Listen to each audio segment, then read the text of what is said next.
Bonjour, bienvenue ou bonsoir si vous êtes en direct. Nous sommes première diffusion de cette vidéo en direct le 20 mars à 19 h. Donc nous sommes en début de soirée. Le printemps approche et ça c'est chouette. Je vais attendre un petit peu avant de débuter la pratique d'aujourd'hui. Je vais attendre que vous arriviez petit à petit, vous laissez quelques instants. Et pendant ce temps-là, j'en profite pour me présenter. Pour celles qui ne me connaissent pas, peut-être que vous arrivez là par hasard, que vous êtes venus donc par ce défi 10 angles 2025. Ça fait plusieurs années que Juliette organise ce défi.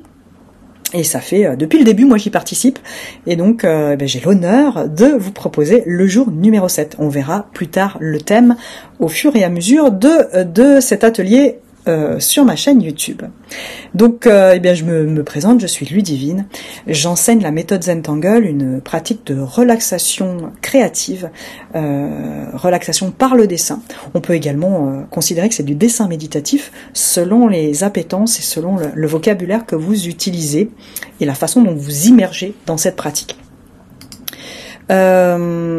Et donc, j'enseigne en ligne, j'enseigne en présentiel également, et je propose des stages, que j'appelle des retraites créatives, surtout l'été. Donc il y en a une cet été, ne la loupez pas si vous avez envie de goûter à cette expérience en live, mais physiquement on va dire, et de venir me rencontrer. Je serais ravie de vous faire votre connaissance.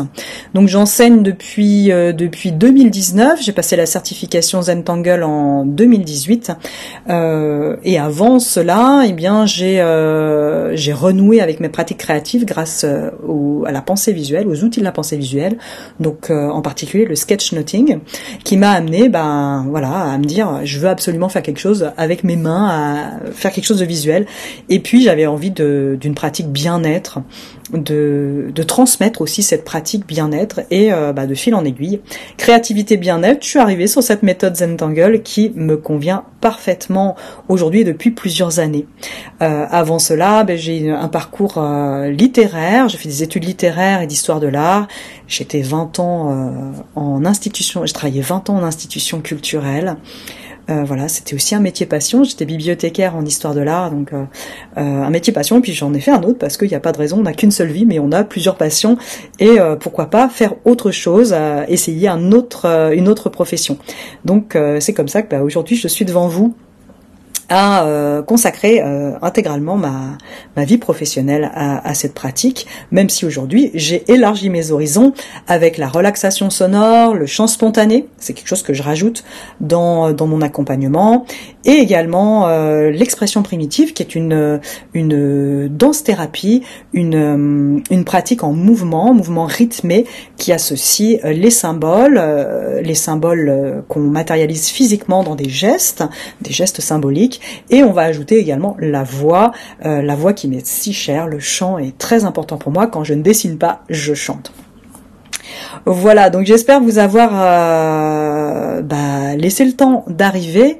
On va doucement commencer. Je vais commencer par vous présenter le matériel, puis après le thème, et on rentrera dans le vif du sujet. Si vous avez des questions, que vous êtes en direct, n'hésitez pas à les poser dans le chat. Je suis là, présente avec vous, même si cette vidéo est enregistrée.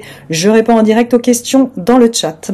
Voilà, et puis si vous tombez dessus une fois que le direct est passé et que vous tombez sur l'enregistrement, vous avez aussi la section commentaires en dessous de la vidéo. Sous la vidéo, je vous ai mis des liens, un descriptif, et puis la liste du matériel dont vous allez avoir besoin. Donc n'hésitez pas à aller toujours voir les descriptions, il peut y avoir pas mal de choses intéressantes pour vous. Voilà, allez, on s'y met, je pense que vous avez le temps d'arriver, et on a hâte de commencer. À très vite, à tout de suite. Pour commencer, je vais vous montrer le matériel, mais rassemblez vos affaires et on s'y met. Alors avant de commencer notre séance guidée, que je vais guider donc étape par étape, je vais vous présenter le matériel. Je vous l'ai listé en dessous de la vidéo et puis dans les publications que j'ai faites pour vous prévenir de ce direct, puisque là la vidéo est diffusée en direct. Peut-être que certains d'entre vous verront cette vidéo en replay. Mais en tout cas, là, l'objectif, c'est que vous soyez prêts pour le direct. Donc, je vais utiliser pour la création finale, puisqu'il y aura des petites démonstrations, petits exercices avant de s'atteler à notre tuile finale. Donc le dessin final sera fait sur une tuile au format ATC dans les papiers croquis-zen que je commercialise dans ma boutique. Donc voilà, donc un petit format carte que j'aime beaucoup, un format ATC qui est commun qui est un format universel finalement, qui est commun à plusieurs types d'activités, en particulier le mix média.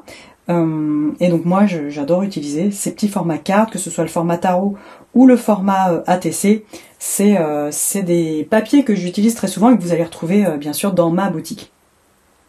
Donc papier blanc, je fais simple, ça aurait pu être un papier de couleur. J'en ai également et j'aime beaucoup les papiers teintés. Mais là voilà, j'ai décidé de rester sobre, on va dire ça, dans les basiques.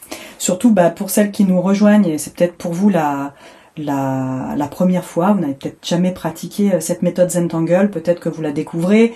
Donc voilà, donc dans ce genre d'événement en live, j'essaye quand même d'être assez basique, même si des fois je me lance dans des compositions qui me sont bien propres et parfois un petit peu comment dire détaillées, on va dire détaillées. Voilà, donc aujourd'hui c'était l'envie, donc papier blanc, format ATC, petite carte. Pour les feutres, je vais utiliser un feutre noir. Un feutre gris également, alors ça c'est optionnel, si vous n'en avez pas, vous pouvez faire sans, mais j'aime bien l'effet que ça fait, le dégradé entre le noir et le gris, plus l'ombrage, j'aime beaucoup, j'utilise aussi de plus en plus cette façon de faire. Évidemment un crayon de papier et un outil pour estomper, alors que ce soit un tortillon comme ici, une estompe, un coton-tige, ce que vous avez sous la main, ça peut fonctionner. Avec le tortillon, on est beaucoup plus précis, c'est pour ça que j'utilise cet outil pour la méthode Zentangle, puisqu'on est quand même dans du dessin de précision, et pour l'ombrage, c'est toujours appréciable, voilà. Mais il y a d'autres façons de faire.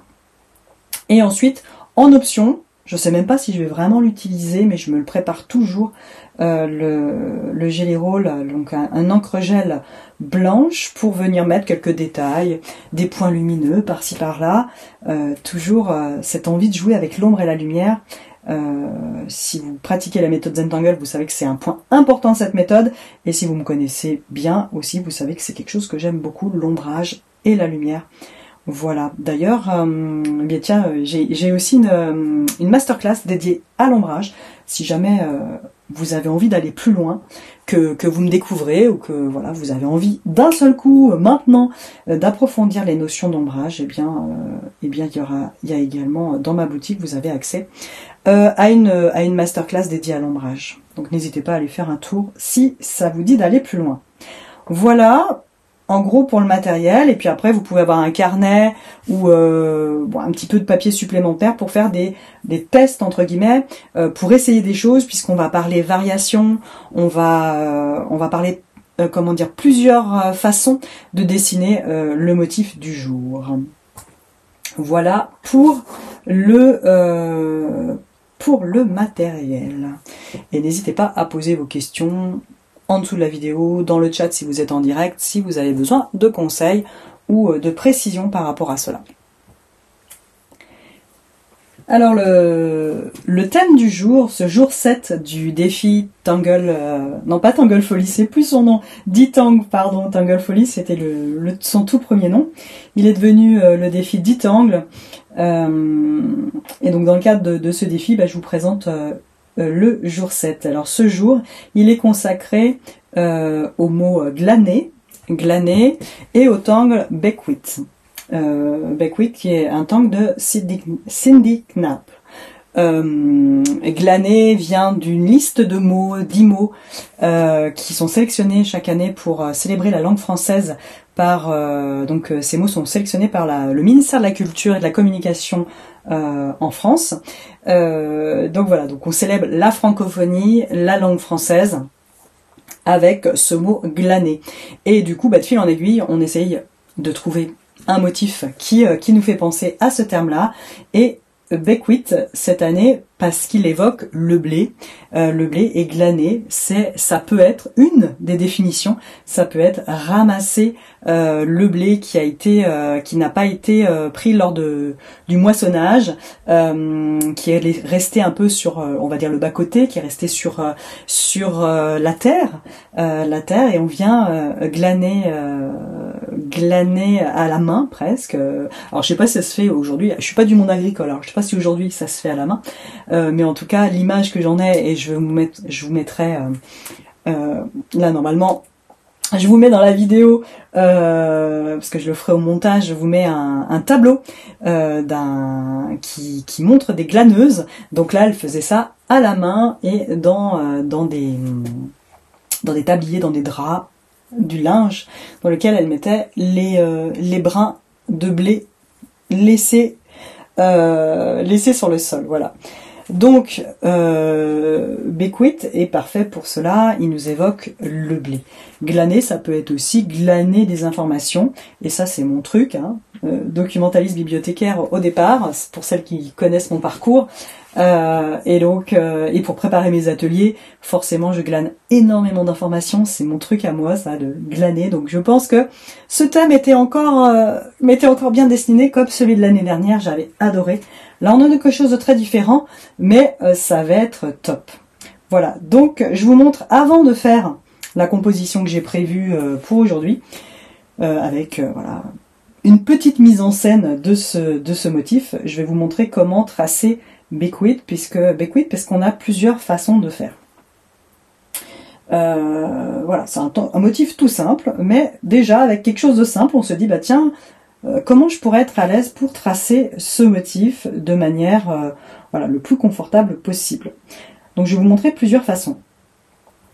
Beckwith commence par une tige qui peut être très droite, qui peut être courbe ou sinueuse.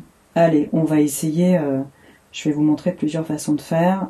Déjà la tige. Donc droite, un petit peu sinueuse, et peut-être courbe ici.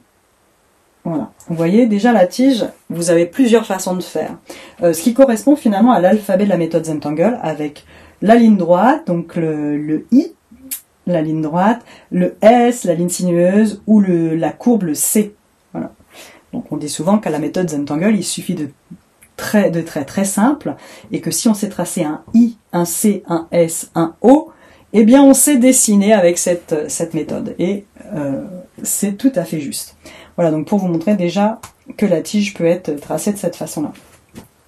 Ensuite, on va avoir une forme plutôt arrondie, qui va évoquer soit une goutte, soit une graine, dans la forme que vous la tracez. Et on a cette façon-là, on peut la tracer, enfin cette forme-là, on peut la tracer de différentes façons. Donc soit presque d'un seul geste, je vais partir ici, je vais venir descendre sur la tige et ouvrir comme ceci. Vous voyez, une boucle en fait. Et on va le faire 3 fois. Donc ça, c'est une façon de faire. Regardez si vous êtes à l'aise avec ce tracé. Ça veut dire qu'il faut atterrir aussi finement, précisément sur les lignes déjà tracées. Donc c'est plutôt à partir de là que c'est un petit peu délicat. Voilà, mais ça se fait très bien. Voilà, donc trois formes comme ça qui se chevauchent et qui forment, quand on regarde l'ensemble, qui donne l'impression d'un épi de blé. Ensuite, eh bien, on peut se dire que je peux décomposer la forme différemment. Peut-être que je vais commencer plutôt par une goutte. Voilà, je fais la goutte comme ça, ou la goutte ou la graine, selon comment vous voulez l'appeler, et de part et d'autre, je vais croiser comme ça, comme 2 antennes finalement. Et donc c'est parti, deuxième méthode pour tracer, une goutte, un trait par la gauche, un trait vers la droite.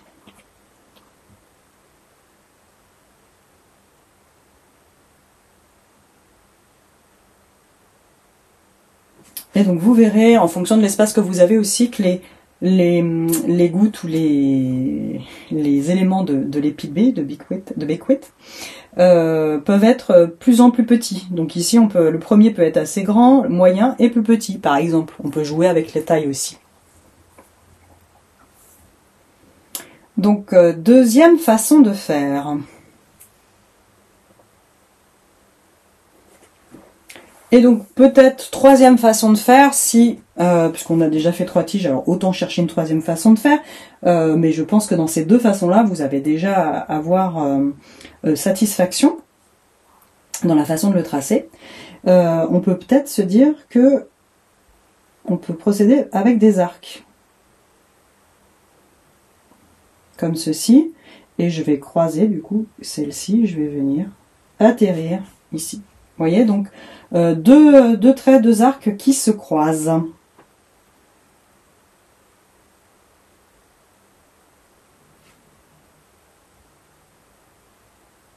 Elle est pas mal, hein, cette version-là aussi.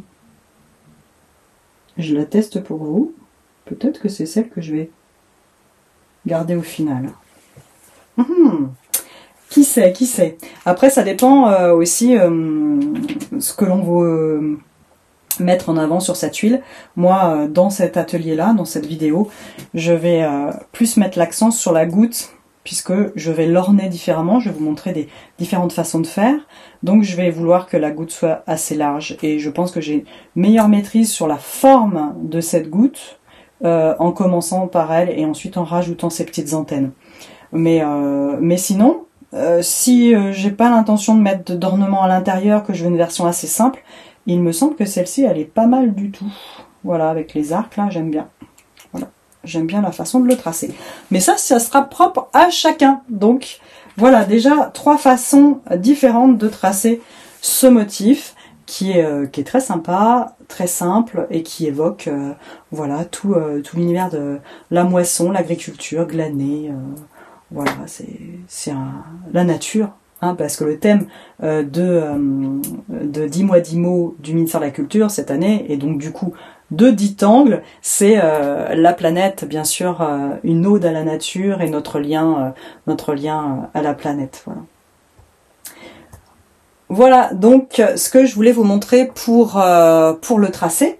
Et ensuite, en petit prélude et en avant-goût de ce que l'on va faire aujourd'hui, je vous montre bien, ce qu'on peut faire dans ces petites graines, puisque les graines donc de l'épi ici, puisque le thème, et c'est pour ça que je suis allée chercher des idées, le thème associé en plus du mot glaner et du tangle Beckwith, c'était aussi d'ajouter de la texture, d'ajouter des choses dans votre dessin, que ce soit des lignes, des perles, voilà, et ce qui vous vient bien sûr dans votre esprit créatif, dans le moment créatif que vous accordez.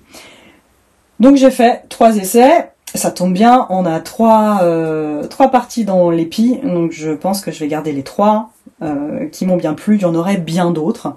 Donc là, j'ai fait une version avec des traits à l'intérieur de cette graine ici, une version avec des perles et des traits de chaque côté, et une version avec des rayures, une encoche en V, et je viens noircir une partie, donc ça donne des rayures en fait, un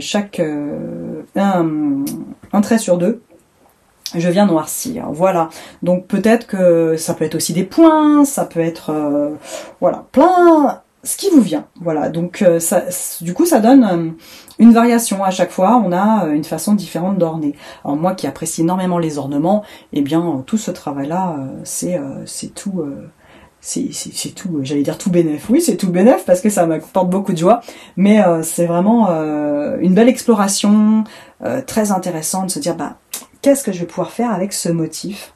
Voilà, qui est somme toute très simple, mais vous voyez, qui peut devenir très graphique, lui donner une patte, une texture. Également avec l'ombrage, on va venir travailler un petit peu avec l'ombrage. Donc pour faire cela, bien sûr, il faut qu'on dessine relativement grand ce motif pour venir mettre des ornements à l'intérieur. Voilà.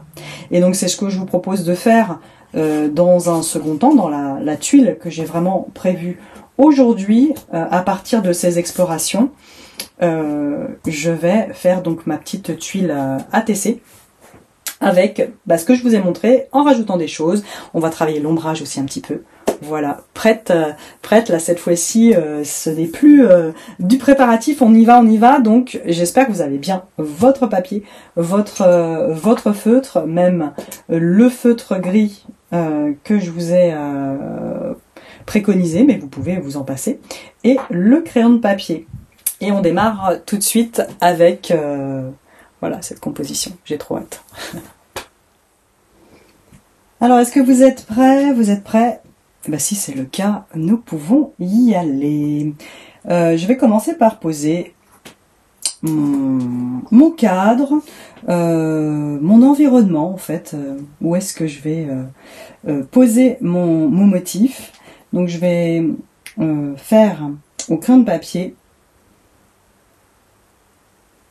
un début de bordure de cadre. Je vais faire juste le bord du bas et le côté droit. Voilà.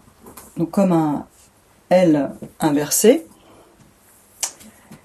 Voilà, je fais juste cet angle-là au crayon de papier.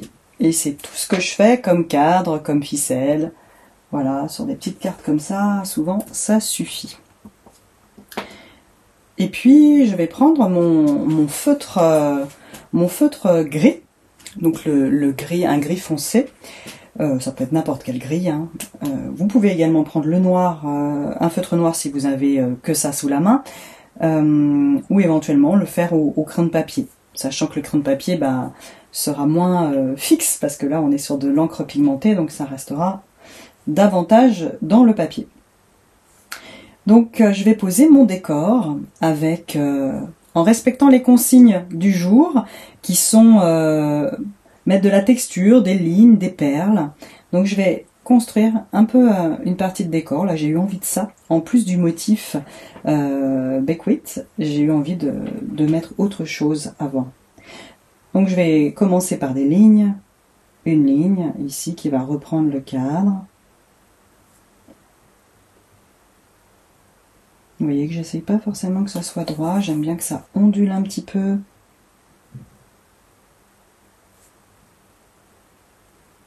Mon décor ici va évoquer la terre fertile. Avant de glaner, ce blé a poussé dans une terre fertile. Je vais rajouter de ci, de là, des petites bulles, des petites perles. Vous en mettez autant que vous voulez. Je tiens absolument moi à en mettre une dans l'angle, j'aime bien. Et voilà, et je longe cette ligne sans me poser plus de questions sur la régularité, peu importe. Voilà, j'en mets quelques-unes ici. Et puis ces lignes, je vais leur donner encore un peu plus de poids, un peu plus de texture en mettant de l'encre pour venir de l'encre sur les côtés, ce qu'on appelle le rounding dans la méthode Zentangle, une technique pour arrondir les angles. Venir mettre de l'encre plus foncée, voilà, et qui vient comme consolider cette perle avec la ligne. On vient la fixer. Voilà, donc c'est un travail qui demande pas mal de concentration, de précision. Prenez le temps.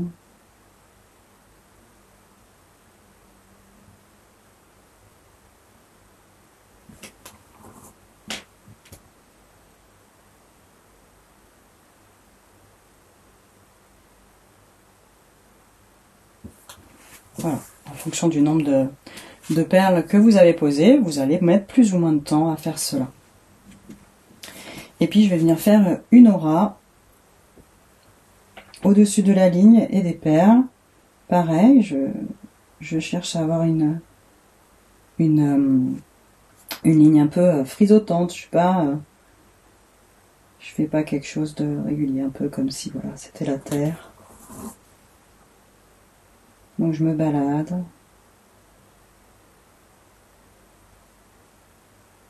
au-dessus de ces perles, au-dessus de cette ligne. Une couche de terre, si on est dans le symbole. Vous savez que j'aime par-dessus tout le dessin symbolique. Ou en référence aussi, en référence à l'art, à la littérature, à la mythologie. Mais ouais, les symboles sont très précieux à mon cœur. Enfin, c'est ma façon de fonctionner. Voilà. Donc, du coup, là, symboliquement, ouais, j'ai l'impression de déposer un lit de terre fertile.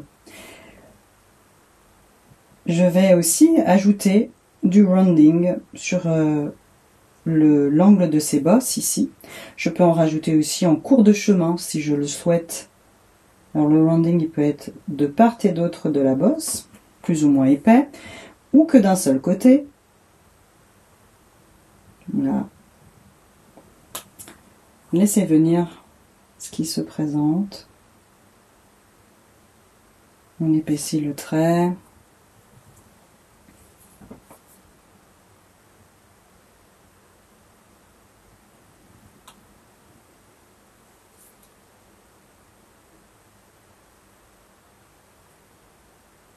Un peu, pour ceux qui connaissent Diva Dance, un peu comme si je faisais Diva Dance, je peux aussi rajouter des petits monts que je remplis d'encre. J'épaissis la ligne.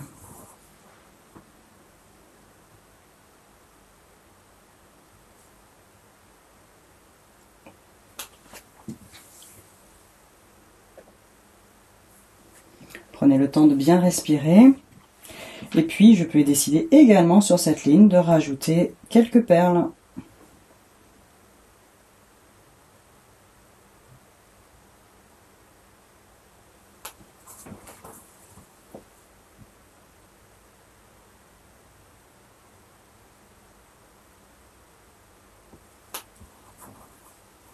Voilà, j'en ai rajouté que 2.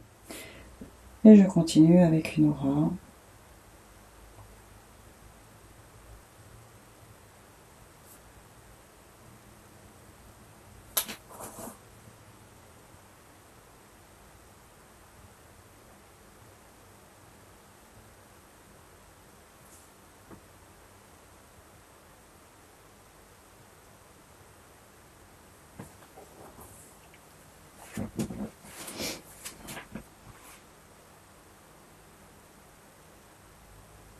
Et je continue à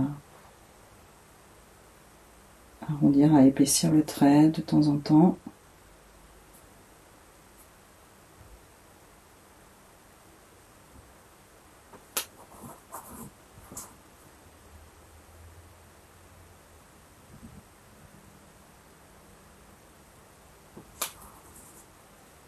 Pour donner de la texture, de la matière.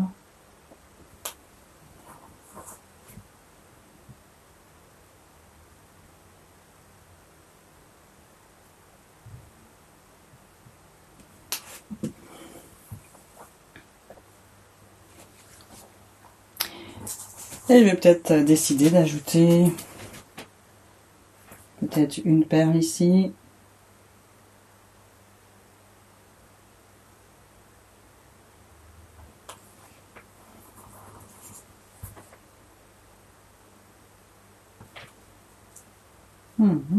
Je crois que ça me suffit, parce que j'ai dans l'idée de d'écrire le mot glané par ici, et de dessiner mon motif, donc je vais laisser quand même assez de place. Donc là, je décide que voilà, je ne rajoute pas de perles pour pas rajouter trop d'épaisseur. Et puis ici, moi, je suis assez coincée, enfin j'en ai déjà beaucoup. Je pourrais en rajouter ici, mais j'aurais beaucoup d'amas à ce niveau-là. Donc voilà, moi ça me suffit. À vous de voir ce que vous avez envie, besoin de rajouter. Et là, je vais arrêter avec le feutre gris pour venir rajouter une aura, cette fois-ci au crayon. Au crayon, je vais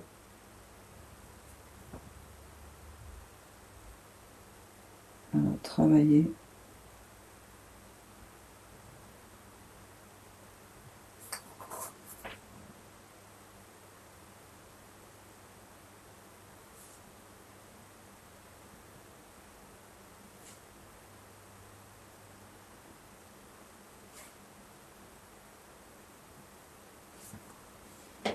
Je vais prendre mon tortillon.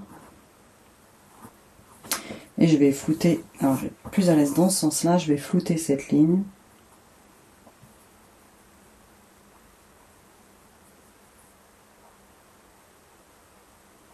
Je vais venir l'estomper.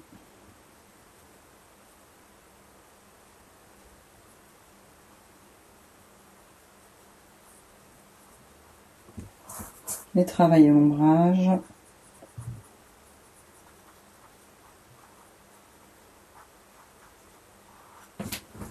Qui va donner aussi cette texture, qui va participer à la texture.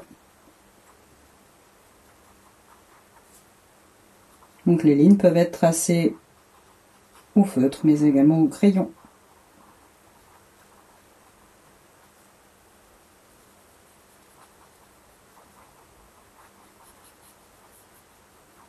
Donc là, je travaille un peu l'ombrage. Pas trop dans cette partie-là, pareil, pour avoir la place de mettre le mot.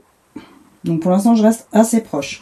Je reviendrai travailler l'ombrage quand j'aurai posé le reste. Là, c'est vraiment dans cette vidéo, on va se concentrer pas mal sur la distance,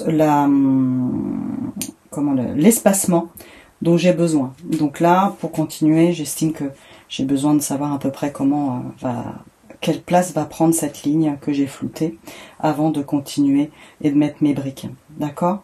Donc je vous invite à rester concentré sur cet espacement. Pareil, quand on va tracer Big 8, on va avoir ce focus sur la taille, la proportion, l'espacement. C'est une façon de se concentrer. On peut se concentrer sur plein de choses dans la pratique de la méthode Zentangle. Les traits, bien sûr, mais également l'échelle, l'espacement est également important pour prendre plaisir aussi dans cette pratique. Donc là, voilà, j'ai posé mon décor. Je vais pouvoir écrire mon mot ici dans l'angle. Donc le mot du jour, c'est glaner. Bien sûr, je ne prends pas toute la place, puisque j'ai encore à dessiner le motif du jour. Donc je reste ici comme si j'avais une ligne. Voilà. Et moi, j'aime bien écrire en majuscule. Alors, comme j'ai une façon d'écrire particulière, peut-être que vous n'allez pas bien me voir écrire, mais peu importe, chacune fait à sa façon. Moi, je vais sans doute cacher un peu mon écriture parce que j'écris, j'ai jamais corrigé trop ma posture. Voilà, donc pareil, pensez espacement. Là, je vais écrire mon G, je sais que j'ai besoin de la place.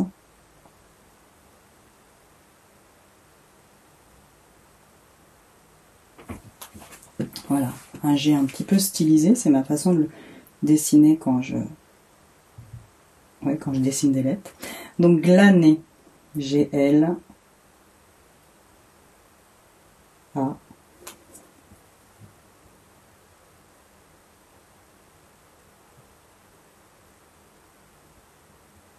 N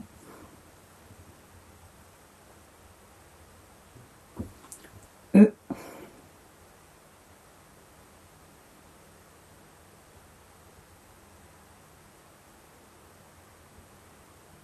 et R. Voilà, je peux venir également rajouter un trait dessous si j'ai la place. Voilà. Voilà, je viendrai mettre d'autres ornements si je le sens à la fin.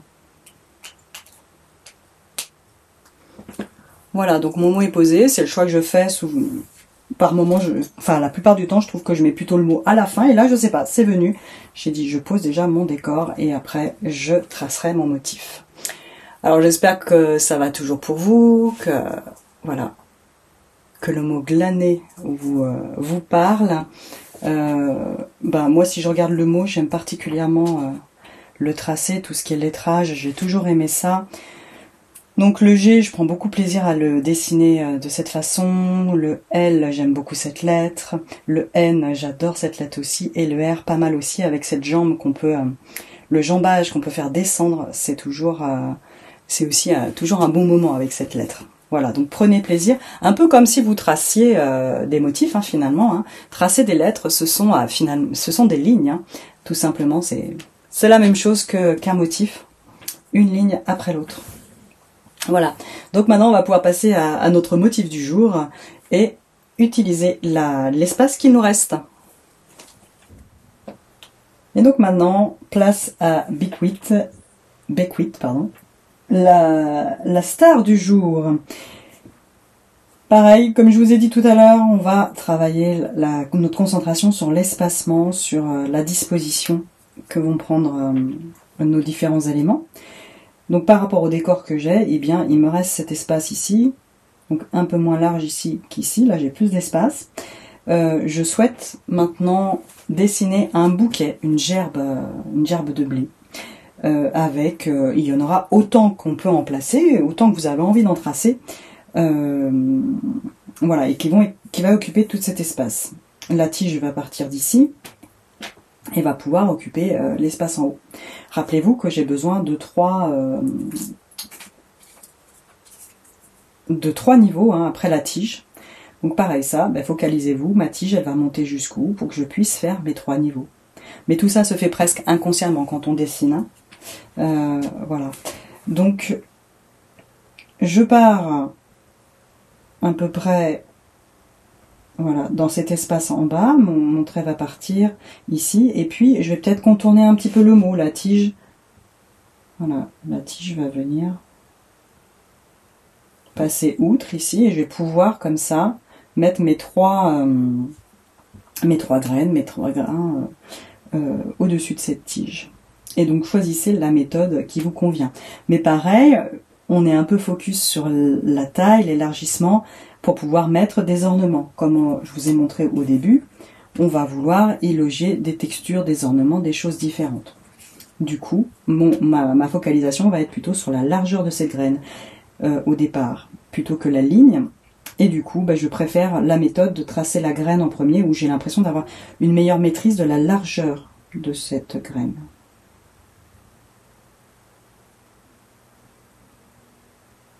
Voilà, je vous dis ça, et puis en même temps, je fais autrement. Vous voyez, c'est plus fort que moi. J'ai déjà monté les antennes. Voilà. Allez, focus.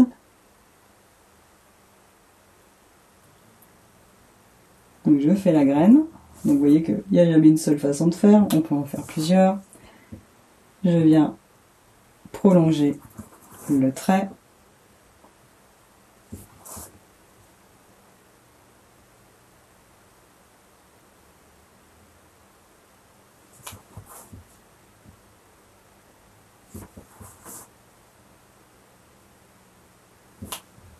Voilà. Et là, eh bien, je décide les ornements que je vais mettre à l'intérieur. Donc, comme je vous ai présenté 3 formes, moi, je vais utiliser les 3. Mais on pourrait très bien utiliser une forme dans un Beckwith, ou et puis après changer à chaque fois, ou mettre les 3 dans le même. Donc ça, c'est pareil, à vous de décider ce que vous avez envie là maintenant, en fonction aussi peut-être de la taille des gouttes que vous avez fait.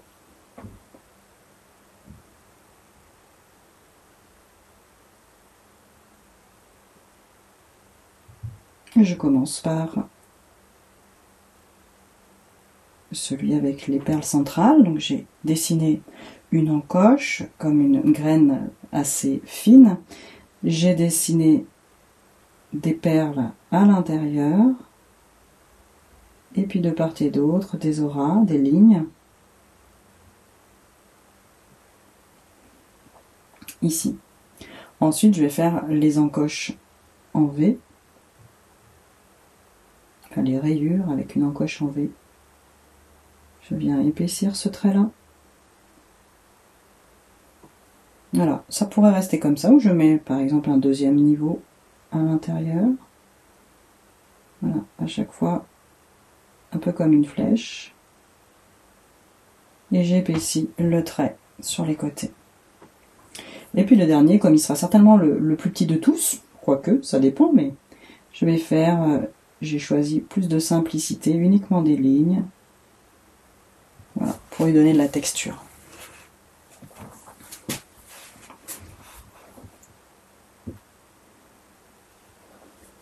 Voilà, et donc ainsi de suite, on va pouvoir en faire grimper d'autres qui vont peut-être plus grands, enfin plus larges, moins haut, la tige moins haute. Et j'ai choisi de faire une tige plutôt sinueuse.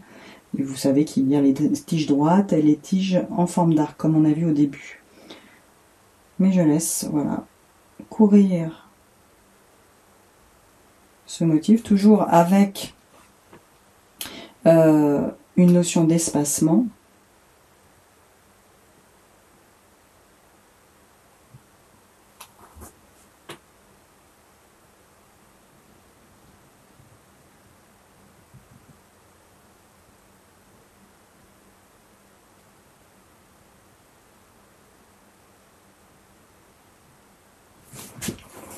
Voilà, celui-ci du coup est parti sur le côté. Et je continue mes ornements.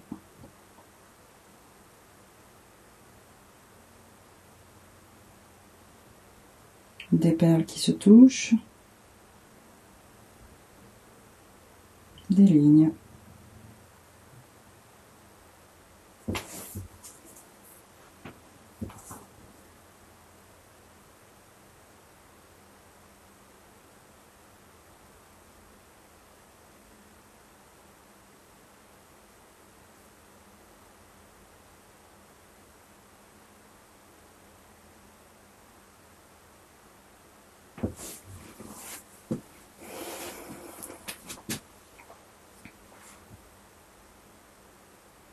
Pareil, je redescends donc d'un niveau, je reviens vers le bas de la tige et je vais choisir peut-être de partir dans un autre sens ou de faire la tige plus courte cette fois-ci.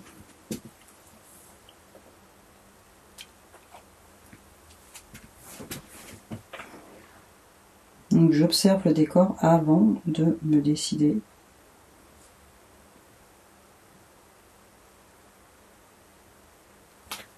Où j'oriente cette tige.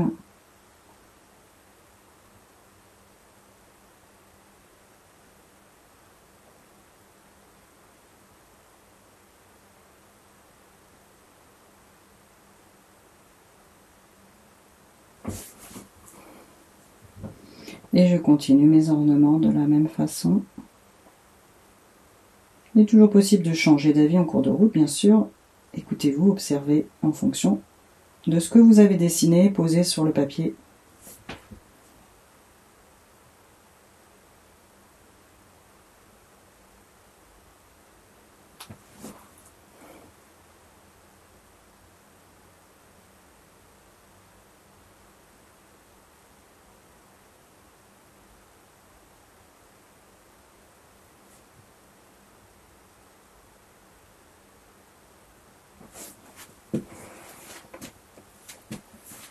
Et puis peut-être que là, je peux en mettre un peu un courbe, un plus petit. Peut-être que je peux mettre un quatrième.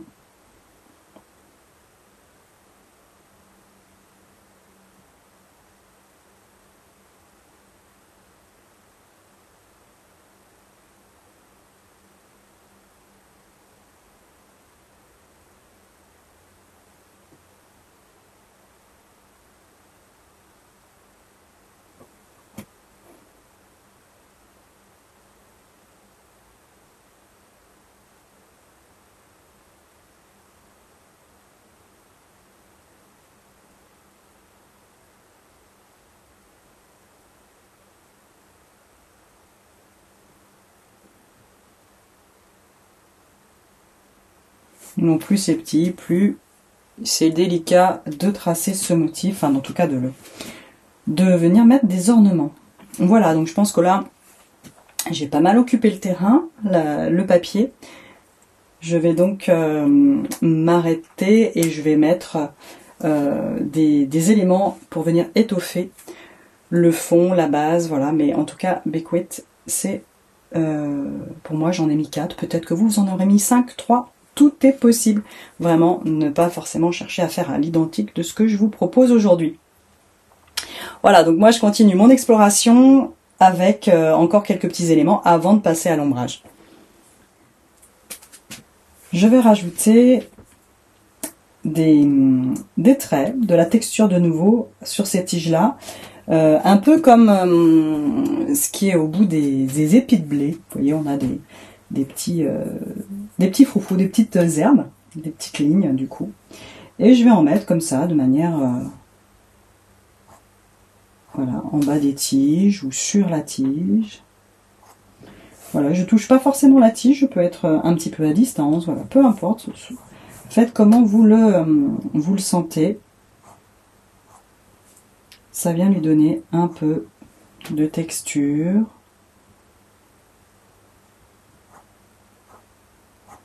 C'est vraiment comme je griffe un petit peu le papier.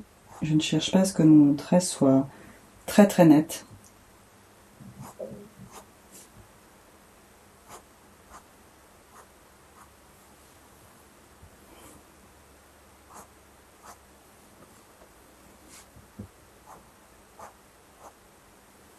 J'aime bien ces effets de texture et puis ce geste sur le papier. Voilà, donc vous observez le tout quand vous sentez que ces traits vous conviennent. Peut-être que certains voudront en rajouter en haut également ou sur les épis quoi directement. Moi j'ai choisi plutôt de venir compléter cette base, cette tige qui était un petit peu fine. Et puis pareil, dans les consignes du jour, on avait des lignes, des perles, mais on avait également des points. Et vous voyez que j'en ai pas mis. Du coup, je me suis dit, tiens, j'ai pas mis de points, c'est vrai que j'aurais pu. Et puis d'un seul coup m'est venue l'idée de mettre un fond avec des points. Donc un motif que l'équipe Zentangle appelle Therefore. Ce sont 3 points qu'on peut mettre en fond ici. Donc je vous propose de faire cela pour être dans le thème du jour.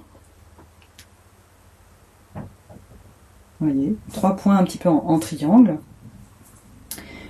Un peu comme un motif de tapisserie, on va en mettre comme un ciel étoilé aussi.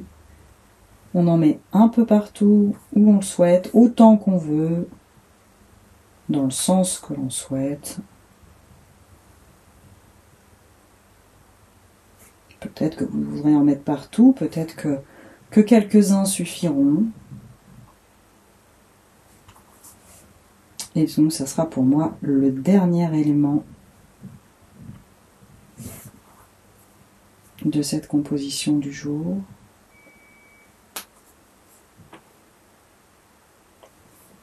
Observez.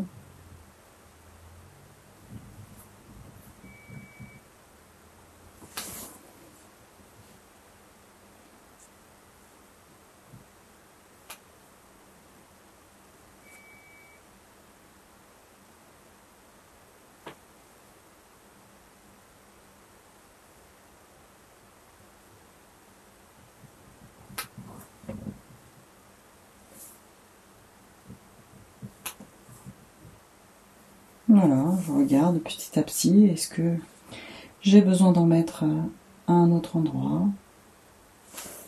La méditation du point.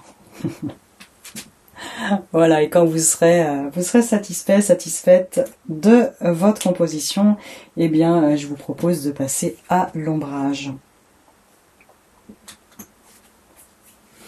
Prenez un petit instant pour terminer, puisque voilà, cette vidéo est diffusée en direct, donc je sais que je peux aller un peu plus rapidement que vous, donc je vous laisse quelques instants.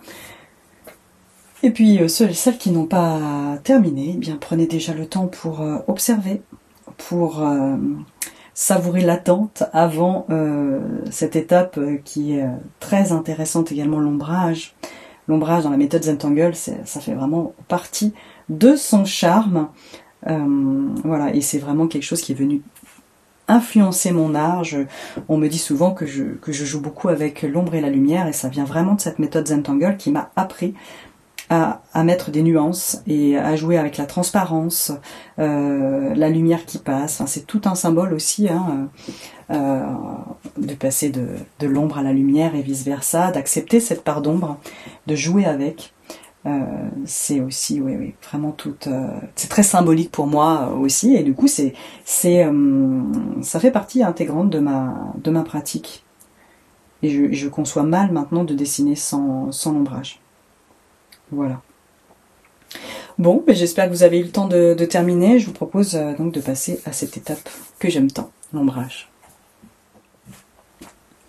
Alors je prends mon crayon, pas loin évidemment mon estompe ou mon tortillon parce que je sais que je vais en avoir vite besoin.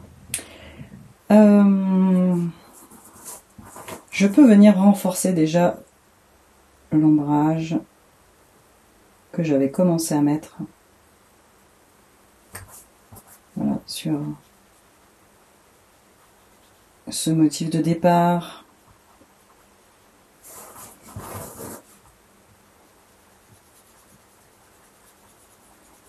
Je peux faire voilà, grandir l'ombrage.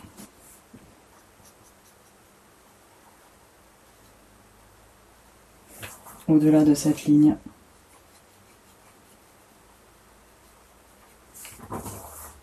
Ici, comme j'ai le mot planer, je vais rester assez plus proche de la ligne. Ça dépend de la place que vous avez, mais je vais laisser voilà, respirer ce mot-là. Puis, je peux rajouter un peu au-delà, une fois que j'ai passé.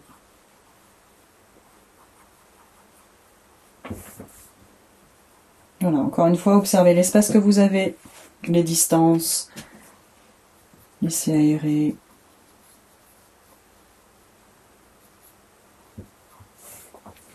Et puis j'ai également les petites bulles, les petites perles ici. Je vais pouvoir mettre un petit sourire, une petite encoche sur le côté, vous voyez ici. Et je vais estomper pour lui donner de la texture, de la dimension.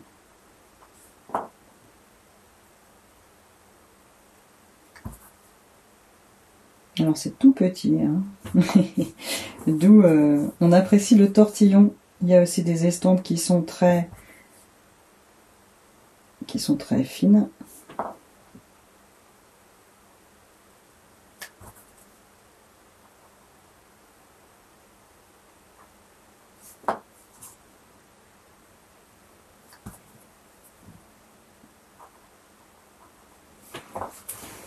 Voilà, et c'est mon choix de laisser l'intérieur de ces lignes blanches et de venir juste ombrer au-dessus et à l'intérieur des perles. J'aime bien cet effet. Voilà. Ensuite, pour Beckwith, eh bien, on va pouvoir ombrer un petit peu à l'intérieur. Alors, tout dépend aussi de l'espace que vous avez. Donc, par exemple, là, sur le côté des perles, le côté gauche, par exemple, je viens mettre un peu d'ombrage. Je peux également ombrer à la base, ici. De même ici, la base. J'arrondis. Peut-être la pointe ici. Peut-être un petit peu là, dans l'encoche. Voilà. Et puis là, sur la partie gauche, pareil, je viens arrondir ainsi que la base. Je fais le tour. Et je viens estomper en laissant passer de la lumière sur la partie droite. Donc, est-ce que, ouais, je vous remonte ça plus précisément, peut-être en plus gros plan. Vous voyez, ici, j'ai ombré sur le côté gauche et la base en bas. Là, j'avais plus de place, donc j'avais ombré, comme j'ai fait les petites perles ici, j'avais ombré chaque perle, mais on peut aussi ombrer sur un côté, également la base en bas. Et là, selon l'espace que l'on a, on peut venir ombrer à l'intérieur ou juste la base et le haut.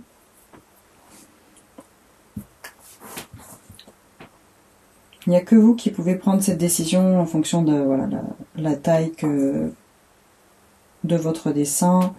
Les outils que vous avez également, est-ce que vous avez un outil assez précis pour faire ce genre d'ombrage?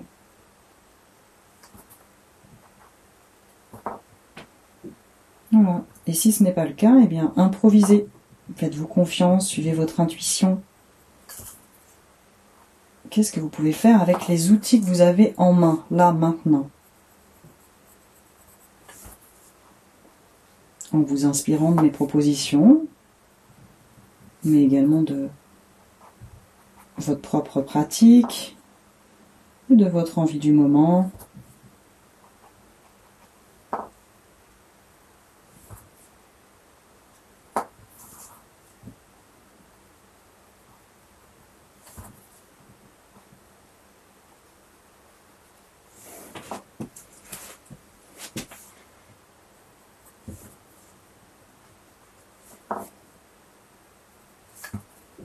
Donc là, tout petit.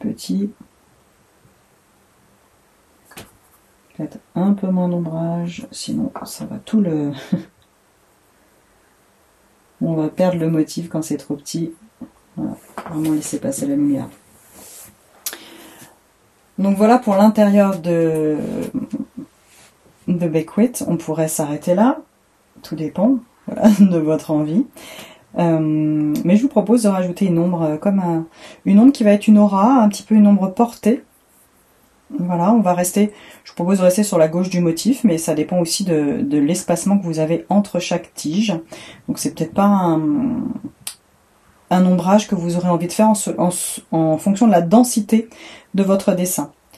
Donc voilà, par convention, je décide de rester sur la gauche parce que là j'ai ombré sur la gauche du motif, donc je vais avoir une progression comme ça. Je pense que ça peut être sympa, mais ça pourrait être sur la droite, vraiment, les deux fonctionneraient. Donc je vais suivre la tige comme une aura, mais vous voyez, un petit peu à distance. Je vais venir contourner également là. Je peux même monter un peu suivre la petite tige ici. Et là, je m'arrête, je fais pas le contour complet. Je trouve que c'est... On pourrait, hein, vous pourriez faire le contour complet, venir ici. Mais je sais pas si je trouve que ça laisse respirer. Donc, voilà, je le tente comme ça. Je passe au-dessus et hop, de cette façon-là. Et je vais venir estomper. Je vais me mettre de ce côté-là, peut-être que vous verrez mieux. Parce que ma main peut cacher. Donc, vous voyez, j'estompe légèrement. Pas forcément énormément. Un peu comme j'ai fait ici, mais je reste finalement assez proche du trait, juste pour flouter. Ben après, ça dépend de l'espace que j'ai et de l'observation que j'en fais. Peut-être qu'à un moment, vous direz, tiens, moi j'ai envie de flouter davantage. Donc c'est un peu comme un motif fantôme. On vient faire une aura au crayon. On pourrait aussi faire une aura des traits, hein, comme ça, là. De les reprendre, les petits filaments. Mais comme ils sont très fins, moi j'aime bien ce que ça les fait comme ça pour l'instant.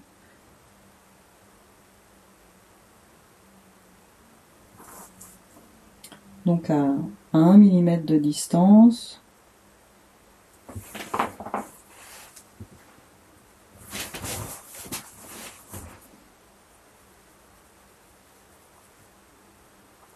Voilà. Pas un ombrage très compliqué qui fait son effet pourtant. Voilà. Qui donne de la texture.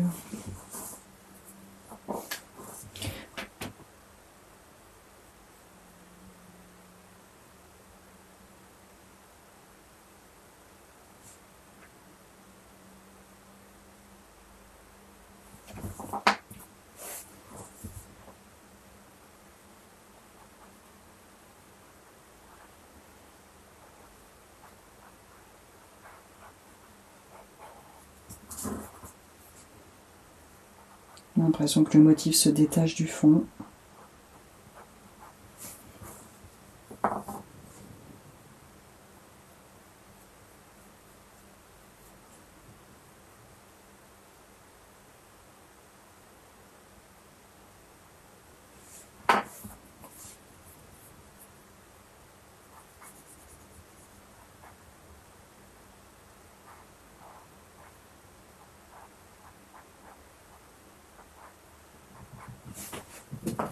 Et d'un seul coup, cet ombrage fait partie du motif. On aurait pu faire de chaque côté, hein. Vous pourriez aussi englober l'ensemble. Alors regardez comme ça, je me dis que ça peut être sympa. Eh bien, il nous reste à admirer notre dessin. Je vous invite à admirer votre dessin et à prendre le temps, voilà, d'accueillir, d'observer. et puis de signer votre œuvre quelque part dans votre tuile, dans votre dessin.